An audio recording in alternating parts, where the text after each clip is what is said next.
이 시간 우리 함께 보실 말씀은 마태복음 10장 28절에서 31절까지 말씀입니다.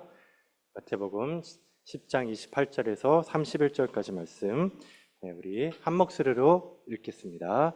시작. 몸은 죽여도 영혼은 능히 죽이지 못하는 자들을 두려워하지 말고 오직 몸과 영혼을 능히 지옥에 멸할 수 있는 이를 두려워하라. 참새 2마리가 한 아사리온에 팔리지 않느냐? 그러나 너희 아버지께서 허락하시지 아니하시면 그 하나도 땅에 떨어지지 아니하니라. 너희에게는 머리털까지 다 세신 바 되었나니 두려워하지 말라. 너희는 많은 참새보다 귀하니라. 아멘. 염려와 두려움이란 제목으로 여러분과 말씀을 나누도록 하겠습니다. 오늘 본문 말씀 마태복음 10장에서는 세 가지 고난과 그 고난을 이기는 네 가지 방법에 대해서 말씀하고 있습니다. 먼저 세 가지 고난입니다. 그 세 가지 고난은 재판을 받는다는 겁니다. 그 전에 먼저 해야 될 게 있습니다. 그게 뭐냐면 이 마태복음 10장을 여러분이 우리가 이해하려면 먼저 그 문맥을 이해해야 됩니다. 그래서 지난주까지 무엇을 우리가 같이 말씀을 나눴습니까? 예수님이 12제자를 파송하는 거죠. 그렇죠? 그러니까 예수님이 12제자를 파송했던 거가 이 흐름이에요. 그러니까 예수님이 제자를 딱 파송하고 났을 때 그들에게 너희들 뭐 지팡이나 신발, 돈 그런 거 가져가지 마. 그냥 가. 내가 다 알아서 해줄게. 라고 말씀하셨잖아요. 그 맥락이에요. 그리고 나서 하신 말씀이 뭐냐면 너희들 그렇게 가면 그렇게 순종하고 사명자의 삶을 살면 반드시 너희들 고난을 당할 거야. 그 얘기를 하는 거예요. 그래서 여러분 바울이 뭐라 그랬냐면 복음과 함께 뭘 받으라고 했습니까? 고난을 받으라. 그래서 여러분 이거는 어쩔 수 없어요. 저도 이 말씀이 왜 복음은 좋은 건데 왜 고난을 받으라고 하셨을까? 이해 안 됐거든요. 근데 성경을 읽으면서 묵상하면서 살아가면서 이 뼈저리게 느낍니다. 이제 계속 그 문맥에 대해서 말씀을 드릴게요. 일단 자, 그래서 예수님은 걱정하지 말라고 말씀하시면서 너희들 순종하면 사명자의 삶을 살면 무조건 고난 받는다 말씀하셨어요.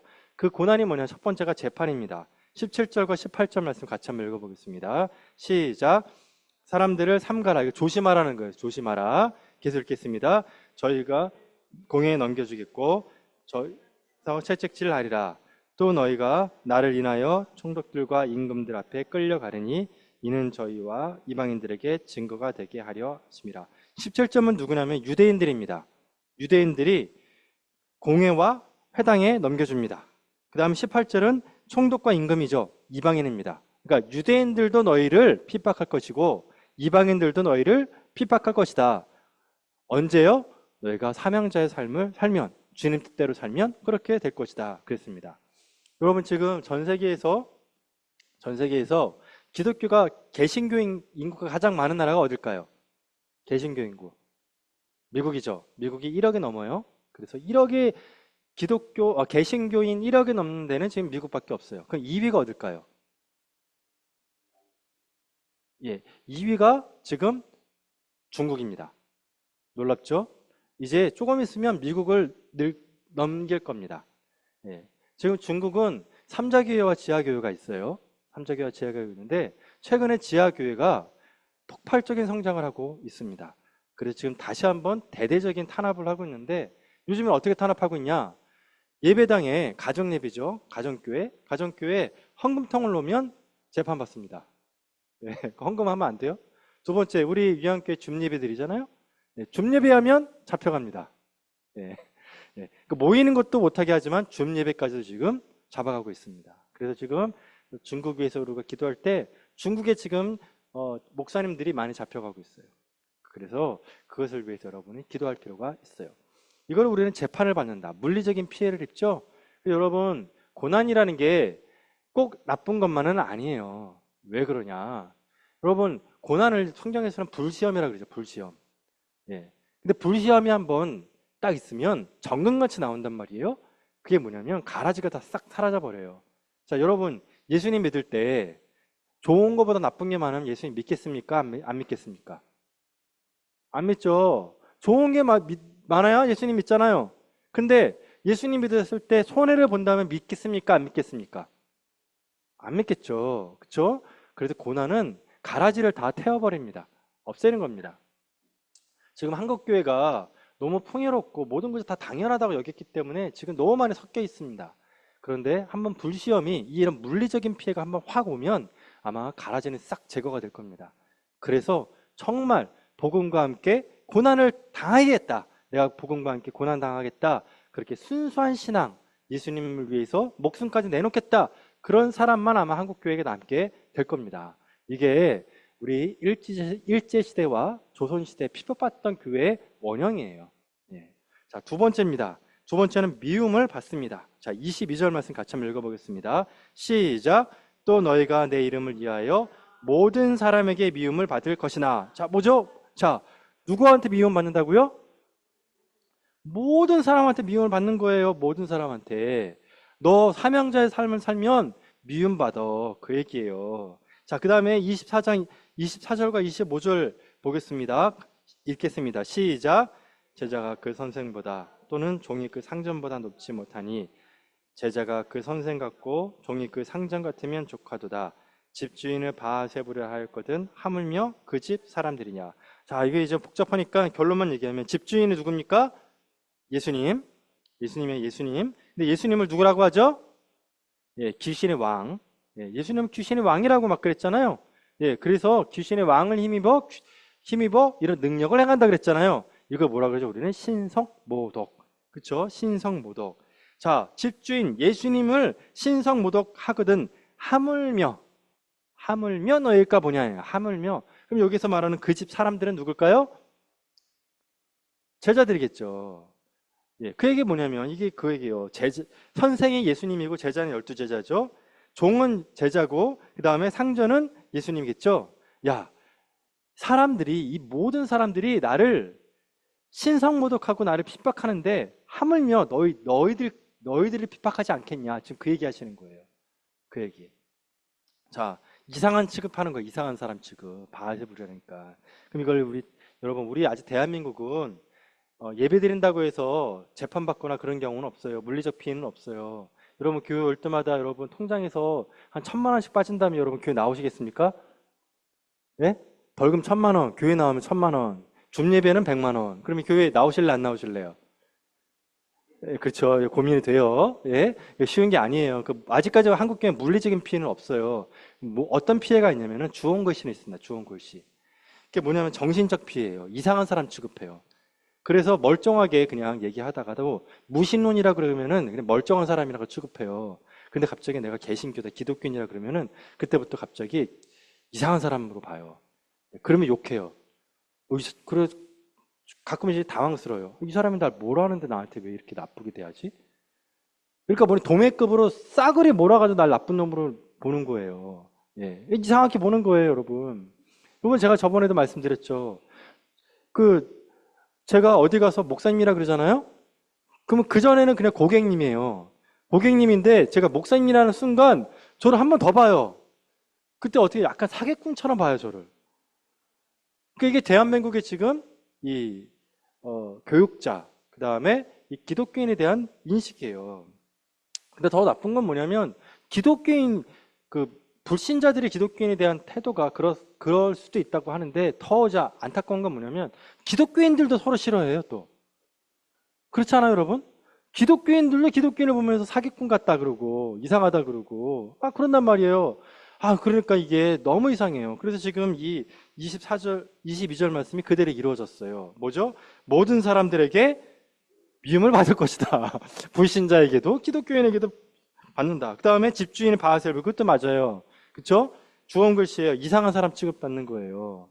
예, 지금 우리가 이런 상황 속에 있다. 그 내용을 보니까 이게 바로 종말의 징조다 그랬어요. 종말의 징조. 자, 그럼 여기서 우리가 고민할 필요가 있습니다. 뭐냐면 왜 사람들이 예수님을 그렇게 싫어했을까? 여러분, 예수님을 사람들이 왜 싫어했을까요? 사람들이 예수님을 좋아했을 때가 있어요. 뭐냐면 병 고칠 때, 그쵸? 빵 줄 때, 죽은 사람 살릴 때, 귀신 쫓아놨을 때, 나한테 득이 됩니까? 안 됩니까?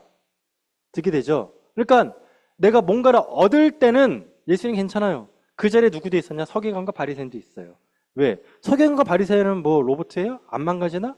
본인들도 아플 거라고요. 그러니까 예수님께 와가지고 치료받는 거예요. 그때까지는 오케이.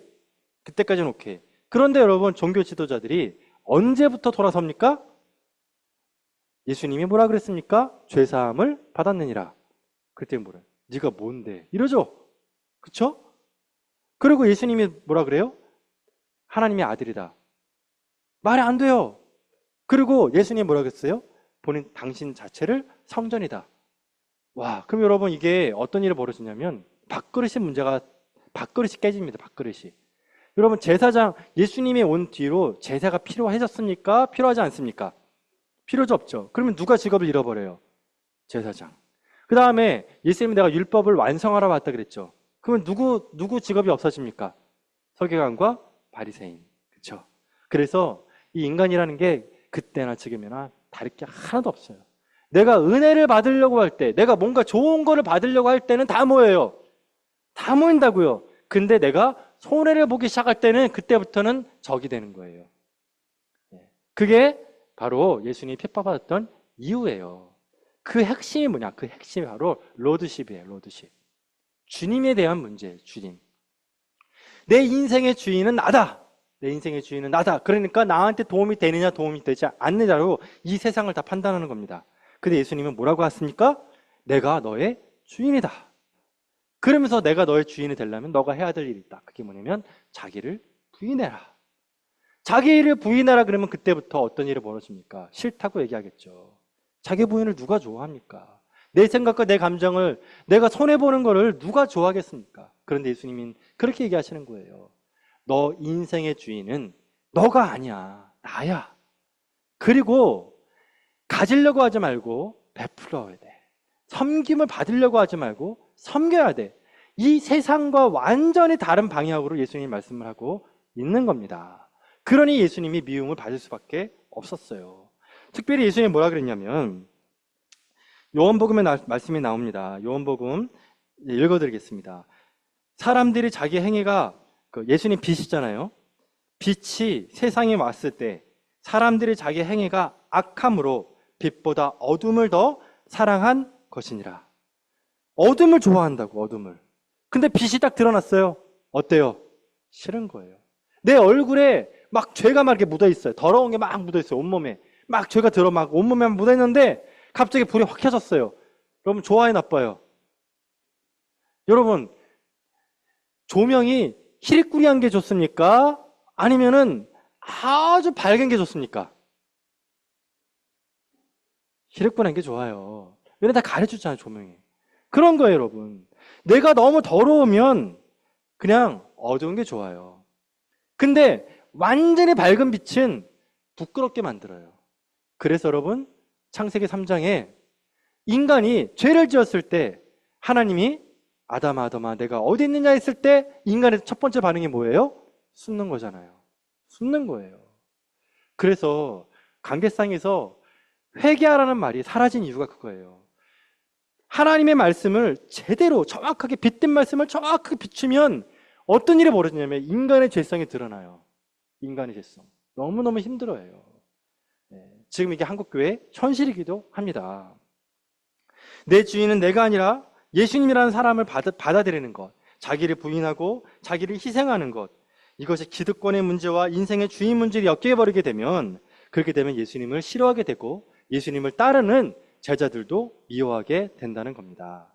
자, 그러면 여러분 우리가 이렇게 미움받고 이상한 사람 취급받을 때 우리는 어떻게 해야 할까요?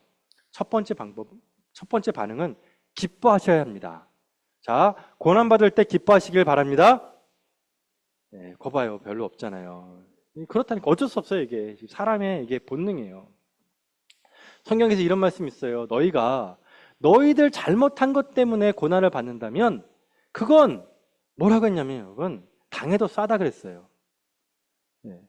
내가 잘못해서 내가 벌을 받는 건 당해서 싼 거예요. 그건 어쩔 수 없어요, 여러분. 그런데 예수님이 성경에서 얘기하는 거는 기뻐하라고 했던 그 기쁨은 뭐냐면 내 이름 때문에 고난받는 거예요. 그러니까 우리가 생각하는 고난은 대부분 내가 잘못한 것 때문에 벌 받았을 때 그 고난에서 벗어나게 해달라는 고난이에요. 근데 그거는 성경에서 말하는 고난의 의미가 아니에요. 성경이 말하는 고난은 내 이름 때문에, 나 때문에 받는 고난이에요.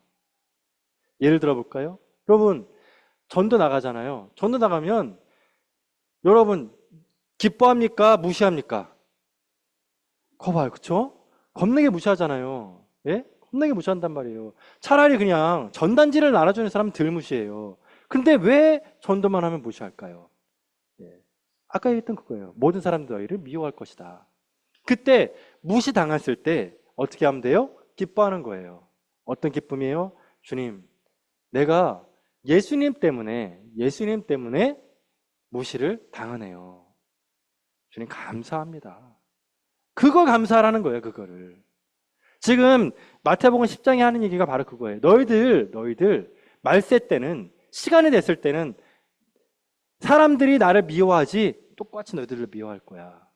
그걸 각오하고 가라. 그 얘기를 지금 하고 있는 거예요. 미움받을 용기예요. 미움받을 용기. 누구 때문에? 예수님 때문에. 자, 그럼 이제 이렇게 우리가 고난을 받는, 예수님의 이름 때문에 고난을 받는, 사명자의 삶을 살았을 때 손해받고 미움받게 됐을 때 우리가 어떻게 해야 되느냐? 첫 번째입니다. 같이 한번 읽어보겠습니다. 16절 말씀 읽겠습니다. 시작. 보라, 내가 너희를 보냄이 양이 이리 가운데 보냄과 같도다. 그러므로 너희는 뱀같이 지혜롭고 비둘기같이 순결하라. 그러니까 사실 이 말씀도 주님 뜻대로 살고자 하는 사명자의 삶을 사는 자들에게 주신 말씀이에요. 그러니까 여러분이 사명자의 삶, 내가 하나님 나라 위에 영광을 위해 살겠다. 내가 직장에서, 가정에서 주님을 위해 살겠다라는 마음을 가지면 이 말씀이 여러분의 삶에 적용되는 겁니다. 그러니까 이거 굳이 목회자와 교회만의 문제가 아니라 여러분이 사명자의 삶을 살 때 이게 다 적용이 돼요. 자, 이게 무슨 말씀이냐? 쉽게 하면 이겁니다, 여러분. 인간에 대한 낙관론을 버려라. 그 얘기입니다. 인간에 대한 낙관론을 버려라. 그러니까 인간의 낙관론을 버리면 이제 인간은 태어날 때 선하게 태어나느냐, 악하게 태어나. 성선설과 선악설이 있죠. 여러분, 우리가 믿는 복음은 인간을 선하다고 합니까? 악하다고 합니까? 악하다고 합니다. 제가 옛날에 철없을 때는 인간은 선하지도 않고 악하지도 않다라고 생각한 적이 있었어요. 예, 선할 수도 있고 악할 수도 있다. 그런데 인생을 살아보니까 알았습니다. 인간은 악하다. 그러니까 안 당해보면 알아요. 당해보면 알아요. 세상이 얼마나 악한지. 저희 가정 얘기를 할게요. 저희 이제 누나가 지금 이제 딴 데 살고 미국에 살고 있는데 저희 누나가 이 계약서를 갖고 왔습니다. 제가 아마 10대 때인 것 같아요. 저희 누나는 20대인데 계약서를 갖고 왔습니다. 뭔가 했더니 그때 90년대인데 그때 한참 유행했던 게 뭐냐면은 전집, 백과사전. 예, 우리 회사 망했습니다. 그거였어요. 우리 회사 망했습니다. 출판사가 망했습니다. 100원에 드리겠습니다. 예? 그럼 여기서 100원의 전집을 받을 수 있는 절호의 찬스 해가지고 그걸 이제 계약서를 갖고 온 거예요. 저희 누나가 너무 불쌍하더래요. 그 출판사가 저렇게 살겠다고 나오는 거. 그래서 그 사인을 한 거예요. 근데 여러분 어떻게 됐을까요? 그 100원에 그 전집 주던가요? 아, 여러분 안 당해봤구나. 그 90년대 그 유행했던 그 사기했어요. 예? 그게 수십만 원 그게 온 거예요. 사기당한 거예요. 사기당한 거. 예. 자, 여러분 이게 뭐죠? 뱀같이 지혜롭지 못한 거예요. 세상을 너무 안일하게 생각한 거예요. 안일하게. 또 얼마 전에 저희 어머니께서 의료기기를 갖고 왔습니다. 제가 허리가 아프다니까 뭐 이따만한 거 갖고 오셨어요. 그랬더니 야, 내가 너 허리 아파가지고 내가 너 이거 사갖고 왔다 해가지고 뭐예요? 그랬더니 의료기기가 돌덩어리처럼 무거운 거예요. 이거를 허리에 차라는 거예요. 너무 좋다고. 그래서 막 얘기를 해주시는 거예요. 그게 뭐죠, 여러분? 떴다방. 알잖아요, 떴다방. 그래서 어떻게 엄마 어디 갔어요? 그랬더니 이러는 거예요. 야, 친구가 여행 시켜준다 그래가지고 버스를 탔는데 얼마나 얘네들이 나한테 잘해주던지 아들같이 잘해주는 거야. 밥도 사주고 좋은 곳도 데려다주고 너무너무 막 관광을 너무너무 잘하고 왔다는 거예요. 그래가지고 추첨을 했는데 내가 뽑혔다는 거예요. 예? 그래가지고 이거 갖고 왔다는 거예요. 얼마나 열불이 나던지. 예? 그게 어떻게 수십만 원이냐는 거, 그게. 예? 그러니까 이게 여러분 뭐예요? 뱀같이 지혜롭지가 않은 거예요.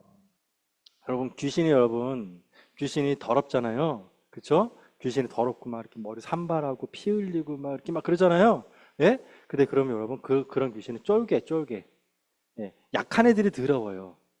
그런데 얘네들도 계급이 있어. 위로 올라갈수록 깨끗해져요. 그래가지고 중급 정도 고급 귀신들은 여러분 멀쩡합니다.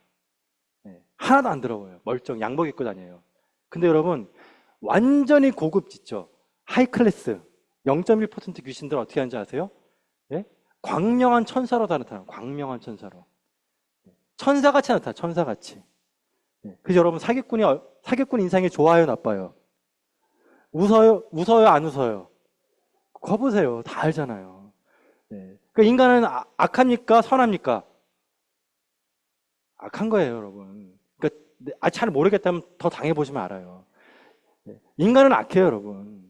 여러분 교회 안에서 사기가 있습니까? 없습니까? 있잖아요, 여러분. 여러분 아시잖아요. 그런데도 인간은 선하다? 예, 한번 더 당해보시면 알아. 예, 당해보면 알아요. 교회 안에 절대로 동관계하면 안 돼요, 여러분. 그럼 목사는 여러분 선할까 악할까요? 다 아시잖아요, 여러분. 돈 앞에서 장사 없다니까요. 돈 앞에서 직분이고 뭐가 없어요. 예, 사기꾼, 여러분 직분자라고 사기 안 칩니까? 친다니까, 여러분. 그게 뭐냐? 뱀같이 지혜로워라는 말이 그 말씀이에요, 여러분. 인간을 낙관적으로 생각하지 마. 인간 그렇게 선하지 않다는 거예요, 여러분. 여러분 배우자도 죄인이에요. 제가 지금 앞에 서는 저도 죄인이에요. 그래서 예수님 그랬어요. 너가 선조를 생각하지 말아라. 넘어질까? 조심해라. 정신 차려라. 그 얘기예요. 선하신 분은 하나님밖에 없어요. 그래서 저도 제 자신을 조심합니다. 제가 언제 바뀔지 몰라요. 제가 언제 눈이 확 돌아가가지고 이상한 짓 할지 모른다니까요. 제가 제 자신을 경계해야 돼요. 나는 악해. 난 죄인이야. 정신 차려. 너가 왜 옳다고 생각해? 네 생각 내려놔. 자기를 부인해. 옳은 분은 주님밖에 없어. 그 얘기예요. 자, 그러면서 뭐라고 합니까? 비둘기 같이 순결하라. 뱀같이 지혜롭고 비둘기 같이 순결하라. 이 순결하라는 말이 뭐냐면 믹싱하지 말라는 거예요. 섞지 말라는 거예요. 순결하라는 말이. 그래 이거를 요약을 하면 이런 겁니다. 너희가 세상에서 섞여 살되 물들지 말아라. 그 뜻이에요. 너희가 세상에 섞여 살아야 돼요. 예? 이거 섞여 안 살라고 어디로 갔습니까?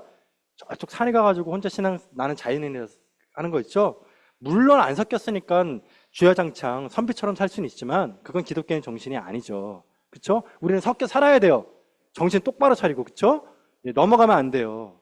예, 지혜로워야 된단 말이에요. 인간은 악해요. 하지만 어때요? 물들지 말아라.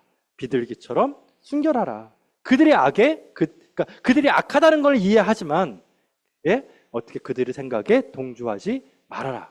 그게 첫 번째 메시지예요. 이것이 고난을 이기는 첫 번째 방법이에요. 고난을 이기는. 예. 두 번째입니다. 그게 뭐냐면, 걱정, 염려하지 말아라. 18절과 19절 말씀입니다. 18절, 19절 말씀. 같이 한번, 19절 말씀 같이 한번 읽어보겠습니다. 시작. 힘들 때 어떻게 또는 무엇을 말할까 염려치 말라. 그때 자, 무슨 말을 할지 염려하지 말아라. 이게 사명자의 마음이에요. 자, 이렇게 여러분이 내가 주님을 위해 살아야겠다 마음, 내가 주님의 영광을 위해 살아야겠다는 마음을 가져요. 그리고 나서 내가 뭔가 말해야 될 때가 있어요. 그때 염려하지 말아라. 저한테 적용하면 이런 겁니다. 제가 설교할 때마다 설교를 한 두세 번 뒤집습니다. 쫙 정리해놓고 이건 아니다 싶어. 그럼 뒤집어요. 마치 투수와 포수와 관계가 비슷합니다. 제가 공을 던지려고 그래요. 근데 포수가 아니래요. 그럼 어떻게 해요? 또 사인을 주죠. 또 아니래요. 그럼 또 사인을 줘야 돼요. 언제까지요? 포수가 끄떡일 때까지. 예수님 끄떡일 때까지 저는 계속해서 공을 어떻게 던질지를 고민하는 거예요. 그 제 마음속에 늘 강대상에 올라오기 직전까지 제 마음속에는 갈등이 있습니다. 이렇게 얘기해야 되나 저렇게 얘기해야 되나 갈등이 있습니다. 그때마다 제 마음속에 하나의 확신이 있습니다. 그게 뭐냐면 믿음이 없이는 기쁘시기 못하나니 하나님께 나아가는 자는 반드시 그가 계신 것과 또한 그가 자기를 찾는 자들에게 상 주심을 믿어야 할지니라. 내가 나를 믿지 말라는 뜻이에요. 내가 나를 믿지 말고 내가 사명자의 삶, 주님 뜻대로 살겠다. 내가 주님 뜻대로 살겠다라는 마음을 갖고 누굴 바라보라고요? 주님을 바라보라. 주님을 바라보면 반드시 뭘 주세요? 상 주세요. 믿으십니까, 여러분? 여러분, 이 믿음이 여러분의 있기를 바랍니다. 주님은 주 앞에 나오는 자에게 반드시 상 주십니다. 무슨 말을 해야 될지 반드시 알려주세요. 그러니까 내가 걱정해야 될 건 내가 이렇게 할까? 저렇게 할까? 이렇게 할까? 이것을 준비할까? 저것을 준비할까? 뭘 해야 될지 걱정할 필요가 없다는 거예요. 내가 걱정할 거는 그의 나라와 그의 의예요. 내가 어떻게 하면 주님 뜻대로 살까? 내가 어떻게 하면 주님을 기쁘게 해드릴 수 있을까? 요 마음만 가지면 약속의 말씀, 너 걱정하지 마. 너 무슨 말 할지 걱정하지 마. 내가 아버지의 성령님을 통해 내가 너희 입술에다가 무슨 말 할지 알려줄게. 그 얘기예요. 그래서 준비는 어떤 준비만 하라고요? 주님의 영광을 위한 마음의 준비만 하면 된다는 뜻입니다. 자, 그리고 나서 뭐라고 말씀하십니까? 또 끝까지 견디라고 그랬습니까? 22절 말씀 읽겠습니다. 22절 말씀 시작. 또 너희가 내 이름을 위하여 모든 사람에게 믿음을 받을 것이나 나중까지 견디는 자는 구원을 얻으리라. 예, 끝까지 견디라는 거예요. 끝까지. 예, 정말 이빨을 꽉 물고 견디라는 거예요. 그러면 어떻게 하신다고요? 그 두려움과 걱정으로부터 건져 주신다. 여러분, 이게 욥에 대한 이야기예요. 하나님의 뜻이 있고 하나님의 허락이 있습니다. 예. 여러분이 고난받는 것은 하나님의 뜻이 아닙니다. 그런데 하나님이 여러분에게 허락하실 때가 있습니다. 고난을 허락하실 때가 있어요. 그게 욥기예요. 욥에서 마귀는 얘기합니다. 내가 먼저 그의 재산을 다 뺏겠습니다. 그랬더니 하나님은 어떻게 합니까? 허락하시죠. 자, 그래도 그의 신앙이 꺾이지 않으니까 어떻게 합니까? 그의 자식들을 다, 가정을 다 파탄내겠습니다. 와이프가 뭐라 그러죠? 하나님을 저주하고 죽어버려라. 그러죠? 자식들 다 죽죠? 가족과 자녀 다 뺏어버리겠습니다. 그랬더니 하나님이 허락하시죠. 마지막으로 어떻게 합니까? 욥의 건강까지도 뺐죠. 욥은 모든 걸 다 뺏깁니다. 그때 욥이 했던 게 뭡니까? 견디는 겁니다. 끝까지 견디는 겁니다. 이빨을 물고 끝까지 믿음의 주시오. 또한 하나님께 나아가는 자에게 상 주시는 주님을 바라보고 나아가는 겁니다. 내가 비록 이렇지만 내가 주님 뜻대로 살면, 주님을 향해 나아가면 반드시 상 주신다. 반드시 상 주신다. 이 믿음 가지고 끝까지 버텨내는 겁니다. 그러면 모든 고난에서 우리를 건지십니다. 믿으십니까, 여러분? 끝까지 견디시길 바랍니다. 마지막입니다. 두려워하지 말라는 말씀입니다. 28절 말씀입니다. 28점 8절 같이 읽겠습니다. 28절 시작. 몸은 죽여도 영혼은 능히 죽이지 못하는 자들을 두려워 말고 오직 몸과 영혼을 능히 지옥에 멸하시는 자를 두려워하라. 자, 누구를 두려워하지 말라고요? 네, 몸을 죽이는 자를 두려워하지 말고 누구를 두려워하라고요? 몸과 영혼까지 멸하시는, 없애버리는 하나님을 두려워하라는 겁니다. 세상에서 제일 무서운 사람이 잃을 게 없는 사람이라 그러죠? 예. 그래서 감옥에서 나온 사람은 절대 건드리면 안 돼요. 예, 감옥에서 나온 사람들은 잃을 게 없는 사람이기 때문에 건드리면 끝입니다. 예, 그래서 어떤 사람하고는 싸울 수 있습니까? 가진 게 많은 사람이에요. 가진 게 많은 사람은 정말 젠틀합니다. 조금만 잘못해도 삐끗해도 잃을 게 너무 많기 때문에 그래요. 그렇죠? 예. 그래서 가진 게 많냐 없느냐에 따라서 우리가 대하는 게 달라져요. 그러면 여러분, 우리한테 제일 소중한 게 뭡니까? 생명이죠. 예. 그래서 생명을 내놓고 주님을 따르는 자만큼 두려운 사람은 없어요. 이 세상에서 가장 무서운 사람이에요. 난 모든 걸 다 잃어도, 내 생명을 잃어도 내가 주님을 향한 나의 사랑과 믿음만큼은 절대 변하지 않겠다. 이 세상에 감당치 못할 사람입니다. 여러분, 그런 믿음 갖기를 축원드립니다. 예. 자, 그러면서 너가 두려워할 것은 사람이 아니라, 세상이 아니라 하나님이다. 라고 말씀을 하고 있는 겁니다. 그러면서 마지막으로 하시는 말씀이 뭐냐면 바로 순종하라는 말씀입니다. 그게 32절과 33절입니다. 이게 오늘 말씀의 하이라이트입니다. 같이 한번 읽어보겠습니다. 시작. 사랑 앞에서 나를 시인하면 나도 하늘에 계신데 아버지 앞에서 저를 시인할 것이요. 누구든지 사랑 앞에서 나를 부인하면 나도 하늘에 계신데 아버지 앞에서 저를 부인하리라. 자, 그러니까 이 앞에까지, 이 앞의 내용이 뭐예요? 너 이런 어려움이 있을 거야. 재판관에 석에 서서 물리적인 손해도 얻을 수 있고, 너 이상한 사람으로 취급받을 수 있고, 사람들이 널 다 미워할 수도 있어. 너가 여러 가지 시험을 겪을 텐데 마지막에는 목숨까지도 위협받을 수 있어. 그 얘기 지금 하시는 거예요. 그럼에도 불구하고 너가 마지막으로 해야 될 게 있어. 그게 뭐예요? 하나님 앞에, 사람들 앞에서 시인하는 거예요, 주님을. 여기 아주 무서운 말씀이 있습니다. 만약에 내가 주님을 부인하면 어떤 일이 벌어집니까? 예수님이 나를 부인해요. 나 너 모른다 그래요.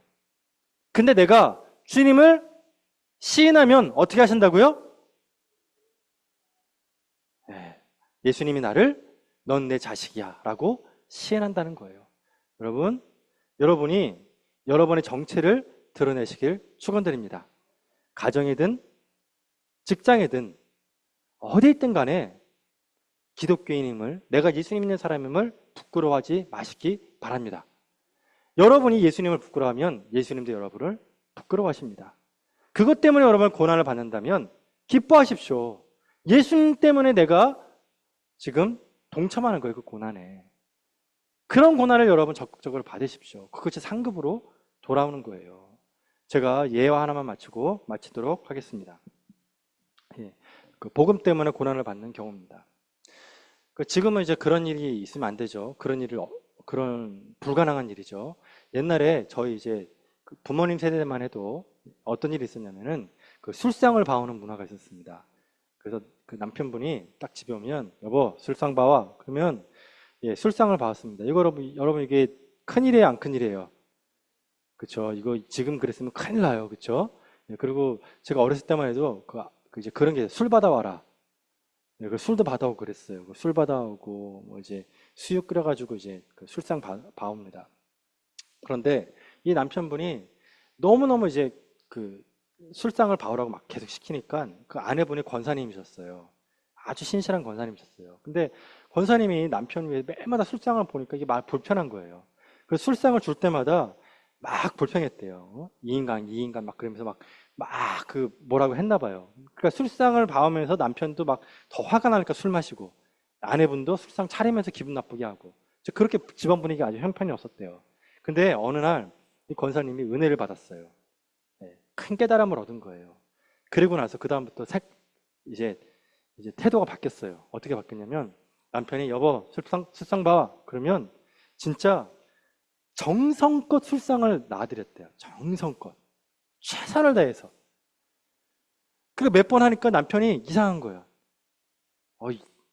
내 아내가 잔소리도 안 하고 화도 안 내네? 이상한 거예요. 그래서 물어봤답니다. 여보, 왜 그래? 당신 뭐 이상한 일 있어? 뭔 일 있어? 그랬더니 권사님이 그랬답니다. 제사상. 그래서 그게 뭔 말이야? 그랬더니 나는 권사야. 당신 죽으면 제사상 안 차려. 그래서 미리 주는 거야. 당신 지옥 가서 참 안타깝다는 마음으로 미리 주는 거야. 그런 줄 알아. 근데 그 남편분이 웃기고 자빠졌네. 그러면서 또 그걸 또 마신 거예요. 근데 마시면서 기분 나쁘더래요. 마시면서 너무너무 기분 나쁘대요. 그래서 술상을 받을 때마다 제사상 받는 느낌이 나는 거예요. 그래서 아내가 그렇게 얘기했던 당신 죽으면 지옥 가. 그래서 자기가 그 병풍 뒤에 있는 느낌이 계속 나는 거예요. 향내가 나고 그 술에서. 그래서 이분이 이건 아니다 싶어가지고 그때 아내 따라서 교회 간 거예요. 그 예수님 믿은 거예요, 여러분. 어때요, 여러분? 고난 받았을 때 그 고난을 기꺼이 감수하며 했더니 어때요? 주님 은혜 주셨잖아요. 시인하는 거예요, 여러분. 어떤 일이 있어도 어떤 일을 시인하는 거. 내가 예수님이라는 거. 여러분 가정 있잖아요. 이걸 가정의 달이잖아요. 여러분 가정에서 아직 예수님 믿지 않은 분 있으면 꼭 전도하시길 축원드립니다. 예, 뭐라고 하면 막 뭐라고 할 거예요. 그래도 듣든지 아니 듣든지 내가 해야 될 건 전하는 거예요. 꼭 전하십시오. 그리고 예배 가운데 나와 앉혀가지고 주 앞에 예배 드리는 자 되게 하십시오. 그것이 여러분이 해야 될 일이에요. 같이 기도하겠습니다.